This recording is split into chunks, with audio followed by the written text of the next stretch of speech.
What is going on, everyone? James Hancock here. Hope everyone's fired up for the weekend. Just caught Steven Soderbergh's new flick, Logan Lucky. And I have to say, if you're in the mood for something that's real laid back, unpretentious, entertaining, not necessarily a home run, but just a very, very solid movie from start to finish with great writing, great performances, I strongly recommend this movie. I don't want to oversell it because it's not one of those movies where you're going to walk out of the theater and just bust out into cartwheels and high fives with your friends and go out to a bar and spend the entire night screaming and yelling about how much you love the movie. That said, I promise you're going to smile for 2 straight hours. You're going to laugh throughout a lot of that, and you're going to walk away with probably a higher opinion of every single person that was involved in the film. Now, I do want to get into some spoilers, but I'll save that for a bit. I just want to speak in some broad generalities, and I'll give you a heads up before I dive into anything too specific. But it is cool to see Steven Soderbergh back in the director's chair. When I first started getting into movies in the 90s, he was one of the gods of independent cinema. His movie Sex, Lies, and Videotape had changed independent cinema. It had changed the Sundance Film Festival. And throughout the 90s, he continued to do really, really good work. Stuff like Out of Sight, which is a really, really fantastic adaptation of an Elmore Leonard novel. The Limey, which is probably my favorite movie by Soderbergh, starring the great Terrence Stamp, required viewing.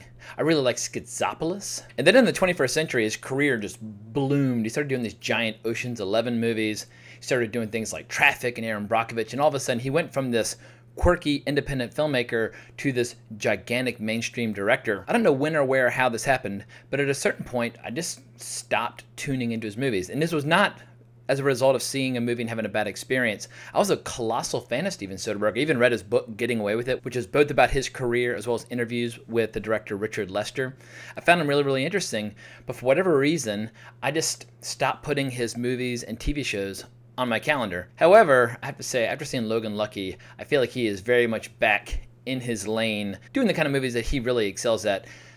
I'd probably argue that Out of Sight is the stronger movie,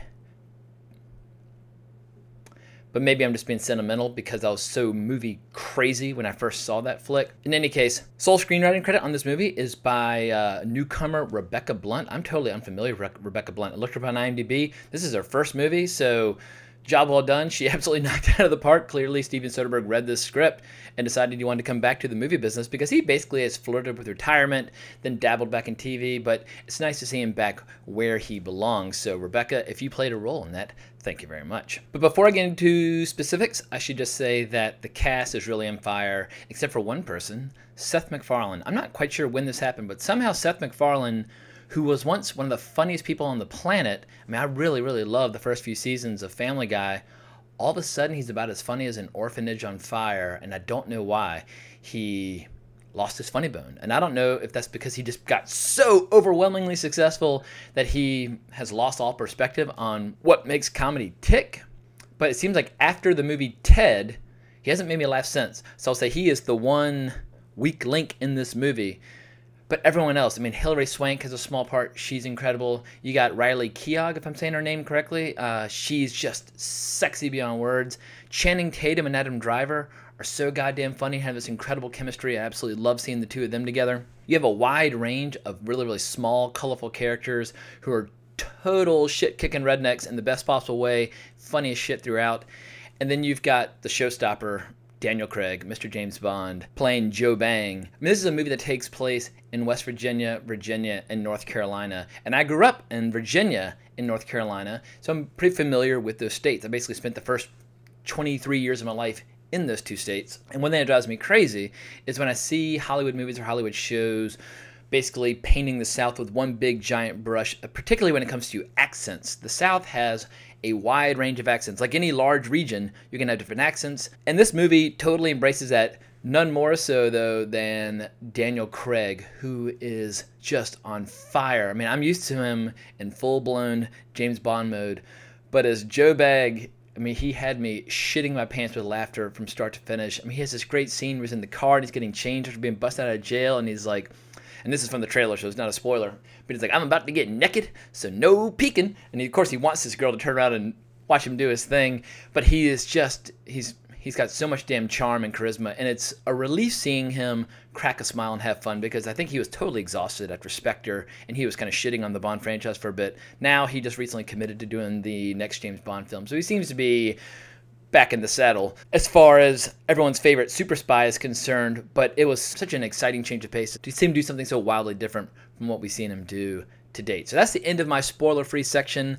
I urge people to see it, but I wouldn't say it gets my full-throated, highest possible recommendation, but I don't think it's the kind of movie where the filmmakers even wanted you to have that experience. I think they wanted everybody just to have a really, really fun, laid-back, easygoing evening at the movies, and that is exactly what you get. So I should say up front, there is a twist in this movie. I'm not going to say where, because it would just totally, completely ruin the movie, but I will say this.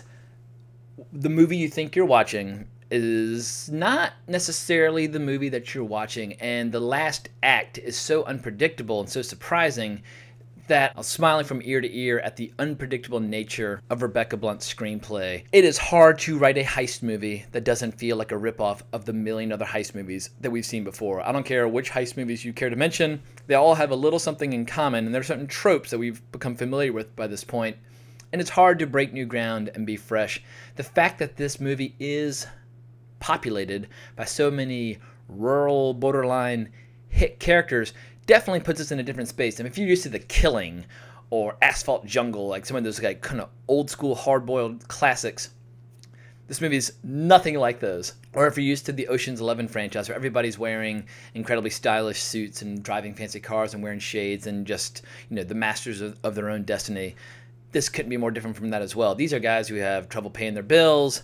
These are girls who work in hair salons, and it's just a very different atmosphere from what you're accustomed to. So right from the word go, the setting makes this movie stand alone. I should also say that if you enjoy John Denver, or if you've ever heard the song Take Me Home Country Roads, you will never hear that song again and not think about this movie, because it's used so well with such emotional impact that if you're not fighting back tears and there's something wrong with you, in the middle of all this chaos and confusion and anarchy and action and car chases and escapes and robberies, you have this really, really quiet, beautiful scene with a little girl singing, and it's just pure magic. But this is heavy spoiler territory, so do not listen to what I'm about to say if you in any way want to avoid spoilers.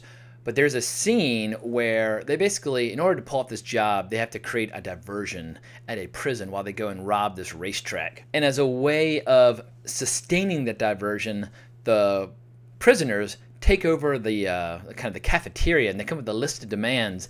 And their list of demands begins with pretty reasonable stuff. They want to have access to George R. R. Martin's 5th book in A Song of Ice and Fire, A Dance with Dragons, and they want to have access to all the episodes to date created by HBO. But they also want The Winds of Winter and A Dream of Spring, as of right now, unpublished 6th and 7th books in the series. As someone who's been waiting for The Winds of Winter since 2011 and strongly doubts whether or not we'll ever actually read A Dream of Spring, I was howling because you have these really hardcore dudes covered in tattoos and like shaved heads, and just these guys are just scary as hell, and all they want is just to geek out about Game of Thrones. So I was just cracking up like a motherfucker. And when they are told that the books have not, basically that George R. R. Martin has missed a 2-year deadline by which he was supposed to deliver Winds of Winter, these other guys start to doubt their sincerity, saying they've heard certain spoilers, and then they go totally inside. They're like, well,